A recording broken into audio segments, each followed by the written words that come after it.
Hello दोस्तों, online exams tutorials पे आपका फिर से बहुत बहुत स्वागत है। आज हम मॉडर्न इंडिया यानी कि आधुनिक भारत का भाग 2 करेंगे। अगर आपको इसका भाग 1 देखना है तो आप इस चैनल की प्लेलिस्ट में जाके मॉडर्न इंडिया नाम की प्लेलिस्ट में जाके उसको देख सकते हैं।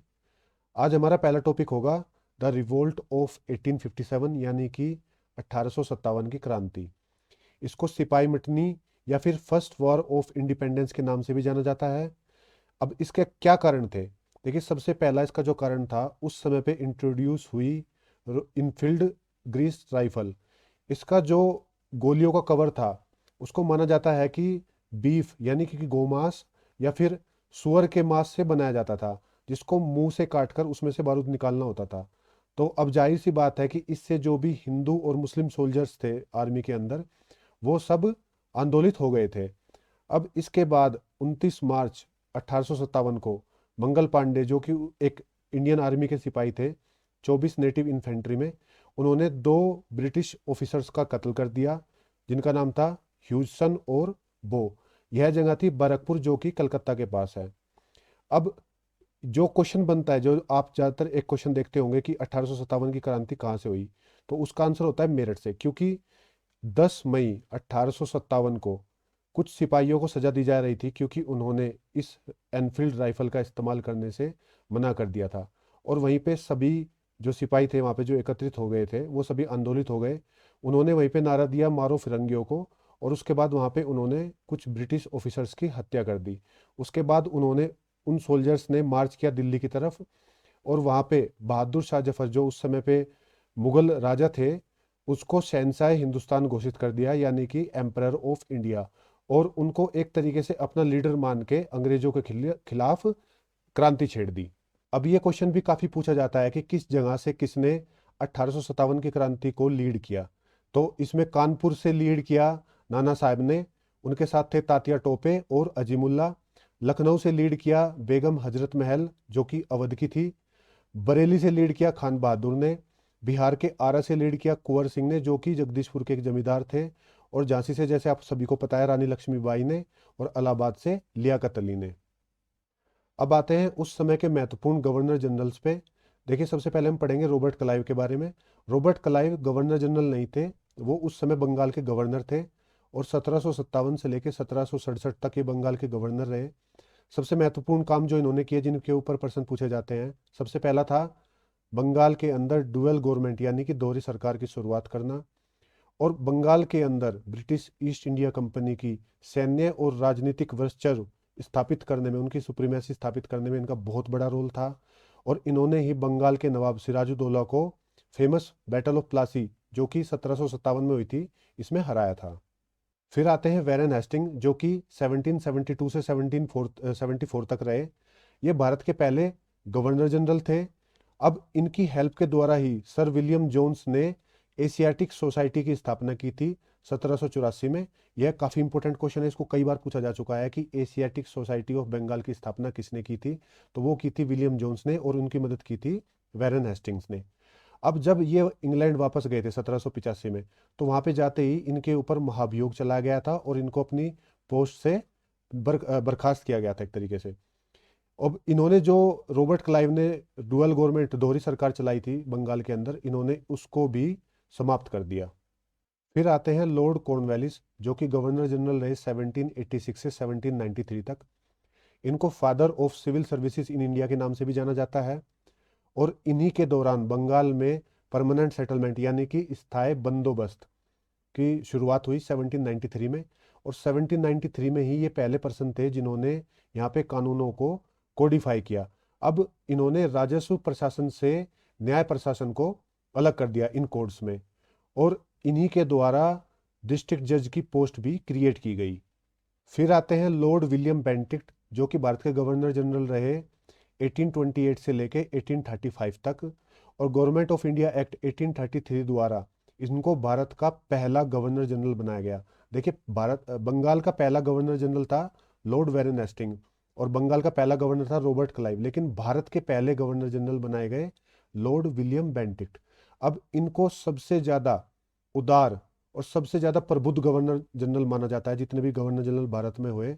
और भारत के अंदर father of modern western education system, इन्हीं को माना जाता है। अब इन्हीं के दौरान सती प्रथा बैन की गई थी, और जो कि भ्रूण हत्या हो जाती थी, फीमेल जो भी गर्ल्स चाइल्ड है, जो भी कन्या भ्रूण हत्या जिसको हम बोलते हैं, तो इसको भी इन्होंने बैन किया 1829 में। और इनके कार्यकाल के दौरान ही जो हायर कोर्ट थे, जैसे सुप्रीम कोर्ट और हाई कोर्ट, उनकी कोर्ट लैंग्वेज इंग्लिश कर दी गई, जबकि जो छोटे कोर्ट थे, लोअर कोर्ट्स थे, उनमें पर्शियन, जो कि मुगलों द्वारा इंट्रोड्यूस की गई थी एज ए कोर्ट लैंग्वेज, वही कंटिन्यू रही। इसके बाद आते हैं लॉर्ड डलहौजी। ये भारत के गवर्नर जनरल रहे 1849 से लेके 1856 तक, और ये भारत के यंगेस्ट गवर्नर जनरल थे। केवल 36 साल की उम्र में ये भारत के गवर्नर जनरल बन गए थे। इस क्वेश्चन को भी कई बार पूछा जा चुका है। और भारत के अंदर हड़प नीति, डॉक्ट्राइन ऑफ लैप्स, यही लेकर आए थे, जिसके द्वारा सबसे पहले इन्होंने सतारा पे कब्जा किया था 1848 में, फिर जैतपुर और संबलपुर पे 1849 में, उदयपुर पे 1852 में, झांसी पे 1853 में, और नागपुर में 1854 पे। ये काफ़ी इंपॉर्टेंट है, कई बार पूछा जा चुका है। कई बार एमसीक्यू में पूछा जाता है कि हड़प नीति द्वारा सबसे पहला जो एक तरीके से प्रोविंस था, वो कौन सा था जिसपे लॉर्ड डलहौजी ने कब्जा किया था, तो वो था सतारा। अब सन भी पूछ लेते हैं कि झांसी पे किस साल कब्जा हुआ, तो आप ये सब, ये जितने भी ईयर्स हैं, ये सब ये आपको याद रखने हैं। अब इसके बाद इन्होंने वुड डिस्पैच, जिसको भारत के अंदर मॉडर्न एजुकेशन का मैग्ना कार्टा समझा जाता है, यानी कि बहुत ही important document, Wood dispatch act, ये आया था 1853 में। ये भी इनके कार्यकाल के दौरान ही आया था, और इसी में सुझाया गया था कि किस तरीके से हमारा एजुकेशन सिस्टम चलेगा, प्राइमरी एजुकेशन से लेके यूनिवर्सिटी लेवल तक। और आज भी इसी सिस्टम को फॉलो किया जाता है। जैसे कि हम देखते हैं ना कि एक से लेके 12वीं तक स्कूल में पढ़ाई होती है, फिर उसके बाद कॉलेज की पढ़ाई होती है, तो ये सब इस वुड डिस्पैच एक्ट द्वारा ही आया था। अब इन्हीं के दौरान भारत के अंदर पहली रेलवे लाइन बिछाई गई थी 1853 में, जो कि थी बॉम्बे और ठाणे के बीच में, और जो सेकंड लाइन थी वो थी कलकत्ता और रानीगंज के बीच में। लॉर्ड डलहौजी के टाइम पे ही भारत के अंदर टेलीग्राफ लाइन इंट्रोड्यूस हुई, और पहली टेलीग्राफ लाइन थी कलकत्ता और आगरा के बीच में। और इन्हीं के दौरान हिंदू मैरिज एक्ट पास हुआ 1856 में। नेक्स्ट है लॉर्ड कैनिंग। ये भारत के गवर्नर जनरल या फिर वाइसरॉय रहे 1856 से लेके 62 तक।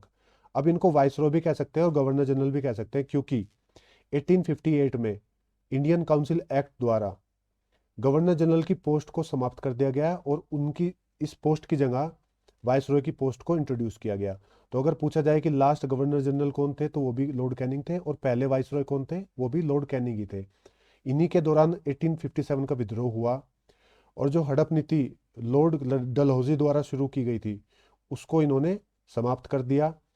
और इन्हीं के दौरान कलकत्ता, बम्बे और मद्रास में 1857 में यूनिवर्सिटीज इस्टेब्लिश की गई थी। और जो इंडिगो नील क्रांति हुई थी बंगाल के अंदर 59-60 में, 1859-60 में, वो भी इन्हीं के दौरान हुई थी। और बहादुर शाह जफर, जो उस समय पे मुगल शासक था, जिसको एक तरीके से जो इंडियन मिलिट्री में जो सिपाही इन्वॉल्व थे, जो मेरठ से दिल्ली गए थे, और उन्होंने बहादुर शाह को शहनशाह हिंदुस्तान घोषित कर दिया था, उसको इन्होंने रंगून में जेल में भेज दिया था। आईपीसी, इंडियन पिनल कोड, और सीआरपीसी, क्रिमिनल प्रोसीजर कोड, भी इन्हीं के दौरान बनाए गए थे।